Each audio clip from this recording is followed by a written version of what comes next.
శుభకార్యాలకు పూజార్ల కోసం వెతుకుతున్నారా? పూజారీస్.com లో అతి తక్కువ ధరలకే పూజార్లను ముందే బుక్ చేసుకోండి. వెంటనే కాల్ చేయండి.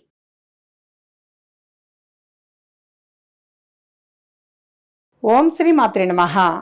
ఇప్పుడు తెలియచేసేటువంటి అంశము కోర్ల పౌర్ణమి, అంటే మార్గశిర మాసంలో వచ్చేటువంటి పౌర్ణమి తిథిని కోర్ల పౌర్ణమి అని అంటారు.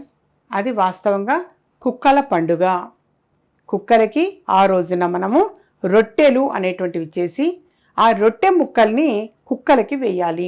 రొట్టె ముక్క అనంటే కూడా మామూలు మనం చేసేటువంటి గోధుమ పిండితో చేసే చపాతీలు కాదు. బియ్యపిండిని కలిపి అందులో కొంచెం ఉప్పు వేసి బియ్యపిండి కలిపి బియ్యపిండితోటి రొట్టెలు అని చెప్పేసి చేస్తారు. ఆ రొట్టెలు అన్నమాట, రొట్టె ముక్కల్ని వేయాలి కుక్కలకి, వీధి కుక్కలకి. అది కూడా వీధి కుక్కలకి వేస్తే చాలా చాలా మంచిది. ఆ వేయటం కూడా నోటితో కొరికి, అంటే మా చిన్నప్పుడు చేసింది అయితే నాకు గుర్తుంది, తెలియచేస్తున్నాను. ఆ రొట్టెల్ని నోటితో కొరికి ఇలా వేస్తారు కుక్కలకి. అంటే విషము అనేది, అంటే మనకి ఏదైనా సరే ఏవైనా నెగటివ్ అనేది ఉన్నా అలాంటివి పోతాయి అని చెప్పేసి పెద్దవాళ్ళు తెలియచేసేవాళ్ళు సుమా. ఇలాంటివన్నీ కూడా కొంతమందికి ఈ మధ్యకాలంలో ఇవి తెలియట్లేదు కాబట్టి ఒక అమ్మగా తెలియచేద్దాము అని చెప్పేసి తపన, అంతకంటే ఏం లేదు. ఇది ఆ కుక్కలకి తప్పనిసరిగా తినిపించాలి. కుక్కలకి ఈ రోజున ఇప్పుడు పెంచుకునే వాళ్ళు ఉంటే కనుక వాటికి చక్కగా స్నానం చేయిస్తారు. ఈ మధ్యకాలంలో గమనిస్తూ ఉంటే కొంతమంది అయితే డ్రెస్సులు కూడా కుట్టివేస్తున్నారు. అలా మరి వీధి కుక్కలకు కూడా మనము ఒక్క రోజునైనా కనీసం పండుగ అనేది వాటికి కూడా చేసి పెట్టడం చాలా మంచిది అని చెప్పేసి ఈ రోజున కుక్కలకి తప్పనిసరిగా, లేదా మినపప్పు నానేసి గారెలు చేసి కూడా పెడతారు. కాలభైరవుడు కుక్క అనంటే కాలభైరవుడు. మరి ఆ కాలభైరవుడికి చక్కగా ఇలా నుదుటిపైన పసుపు రాసి బొట్టు పెట్టి గారెల దండ కూడా వేస్తారు. ఇప్పుడు మనం మొట్టమొదటిసారిగా కాశీ క్షేత్రానికి వెళ్ళి వస్తే వచ్చిన తర్వాత తప్పనిసరిగా కాలభైరవుడికి మనం పూజ అనేటువంటిది చేస్తూ ఉంటాము. సహజంగా అందరికీ కూడా తెలుసు ఆ విషయం. చక్కగా ఆ కుక్కని తీసుకొని వచ్చి ఆ నుదుటి పైన పసుపు రాసి బొట్టు పెట్టి గారెలతోటి దండ గుచ్చి చక్కగా గారెల దండ వేస్తారు. పరమాన్నం కూడా చేసి కాలభైరవుడికి తినిపిస్తాము. ఆ విధంగా ఈ రోజున కూడా తప్పనిసరిగా గుర్తు పెట్టుకొని కుక్కలకి మనం ఇంట్లో వండినటువంటి పదార్థము, పరమాన్నం కావచ్చు, లేదా బియ్యపు పిండితో చేసినటువంటి రొట్టెలు కావచ్చు, తప్పనిసరిగా తినిపించాలి.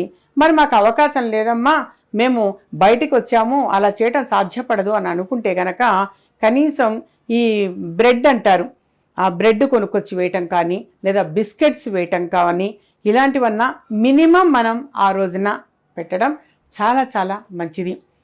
అలాగే ఆ రోజున కాలభైరవ స్వామిది సంబంధించి కాలభైరవాష్టకము అని చెప్పేసి ఉంటుంది. ఆ కాలభైరవాష్టకాన్ని కూడా తప్పనిసరిగా ఒక్కసారైనా సరే మనం చదవటము అనేటువంటిది చాలా చాలా మంచిది. మరొకటి కూడా తెలియచేసేది ఈ కోర్ల పౌర్ణమి, అంటే మార్గశిర మాసంలో వచ్చేటువంటి పౌర్ణమి 26వ తారీఖు మంగళవారం నాడు వచ్చింది. అంటే డిసెంబర్ నెల 26వ తారీఖు మంగళవారము మార్గశిర పౌర్ణమి. ఆ రోజున మీ సమీపంలో ఎక్కడైనా సరే కాలభైరవ స్వామి గుడి ఉండి ఉంటే, లేదా మీరు సెర్చ్ చేసినా తెలుస్తుంది సహజంగా మన ఫోన్లో. అలా ఆ గుడి దగ్గరికి వెళ్ళి తప్పనిసరిగా మీరు చేయవలసినది అని అంటే, ప్రతి ఒక్కరు కూడా ఇది ఆచరించడం చాలా మంచిది నాన్న.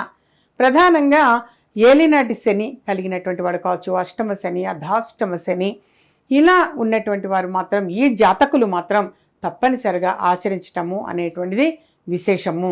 ఏం చేయాలి అక్కడ అని అంటే, ఒక ప్రమిద తీసుకొని, మట్టి ప్రమిద, అందులో నువ్వుల నూనె అనేది వేసి ఒక నల్లని వస్త్రం తీసుకొని ఆ నల్లని వస్త్రంలో కొంచెం నువ్వులు వేసి ఇట్లా ముడి వేయండి. చిన్న ముడి వస్తుంది.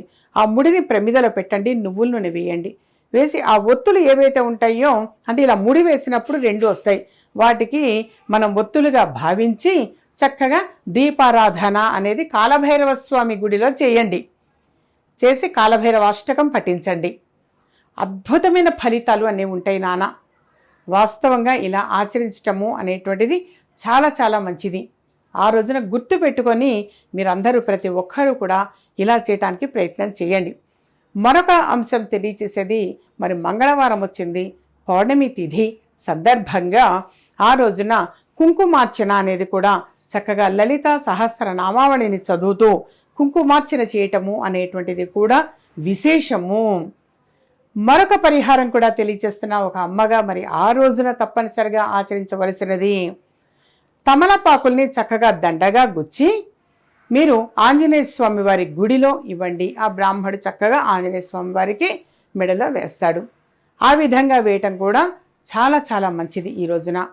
అలాగే మన గృహంలో కూడా దర్వాజాకి తమలపాకులతోటి ఇలా సూది దారంతో చక్కగా ఒక దండలాగా గుచ్చి అది సింహద్వారానికి వేయటం వలన కూడా నెగటివ్ అనేది ఏది కూడా లోపలికి రాదు.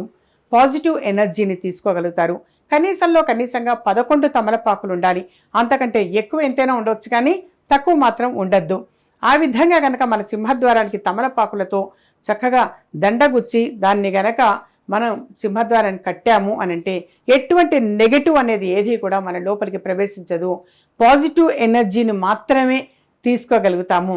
అందువలన మన గృహంలో శుభవార్తలు వినటము, శుభకార్యాలకు చోటు చేసుకునే అవకాశం ఎక్కువగా ఉంటుంది.